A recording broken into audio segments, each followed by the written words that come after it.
She is averaging 0.87 aces per service game. And Hmm. if you look only at the last two tournaments in Toronto and Cincinnati, that those numbers raised to 0.95, while the WTA average is 0.24. So that's a huge difference. And clearly, this is a big weapon for her. She's holding 81% of serve. So she's clearly the favorite, and the other three players are in a lower level. Sharapova has struggled with a leg injury that has forced her to withdraw from Toronto and Cincinnati, and she hasn't been able to do very much on this tournament since 2006 when she won her only title in US Open. Only once she was able to reach semifinals. The other years she hadn't gone further than fourth round. Also, Azarenka had some physical problems on her thigh.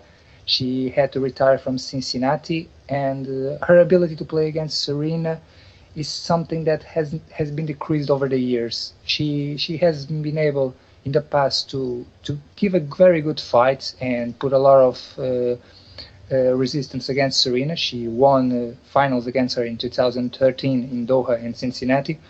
But this season, she has been mentally very, very weak against Williams.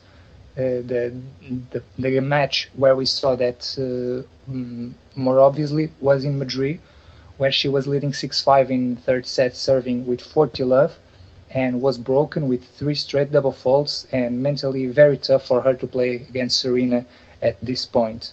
Simona Halep, the other main contender, has been doing very good on hardcourt this season with 32 wins and only 4 losses, and this is her favorite surface, as she said a few weeks ago. But mentally, she has also struggled a little bit. One perfect example of that was this year in Australian Open, where she lost against Makarova in quarterfinals, and after that match, where she was a clear favorite, she said that she was already happy for reaching quarterfinals when she had an obligation to go further and should show some more determination on those stages. And is there a dark horse? Is it just between those four? Are they the four players that we should keep our eyes open on? Or is there a dark horse that might sneak in there? There is one player that can go further on this competition, and in my opinion, on every Grand Slam now, there is Garbiñe Muguruza.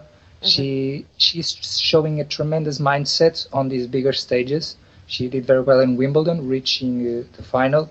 Her preparation for this tournament was not very good. She lost in the first round in the two tournaments she played. But she also had a poor preparation for Wimbledon, losing two of the three matches she played. But then on the bigger stages, with her big game, she can do a lot of damage. She has a strong serve, strong forehand. Her backhand is also improving, and she has shown she's not afraid to play against Serena. She, in fact, defeated her last year in French Open, so she has weapons, and more than that, she believes in herself on these big tournaments. All right, so the dark horse that could be Garbiñe Muguruza. Who would you say that the draw has been most favourable to?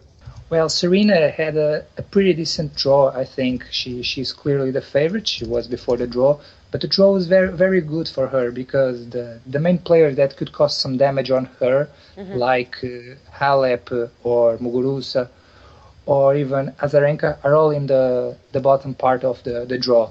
On her side, the only more top players are Sharapova, but she's not in with good rhythm. She hasn't played much lately, and she should struggle. And even I don't see her reaching the semifinals to play against Serena. So in her side should be a pretty easy walk into the finals. All right, and which players are you expecting to make a deep run? Sorry. More like I said, Muguruza is the one I think can go pretty deep on this tournament, and she's the one who has been who can make the biggest surprise on the tournament. She's the one. Belinda Bencic, she also did a very good preparation with Toronto title, and then Cincinnati had to retire. The draw wasn't so good for her. She could meet Serena in the quarterfinals. She can reach there, but for me, the most dangerous games for Belinda will be the first ones, because now she will play with a different status. She'll be a main favorite with the public looking at her after her results lately, and she might struggle a little with that new status. And can you make a stab at who we're going to see in the finals? Most likely the two top seeds, Serena and Simona, or if Muguruza can raise her level, she against Serena. Okay, so obviously Serena Williams is looking to complete the Golden Slam here. Can she do it? Yes, I think.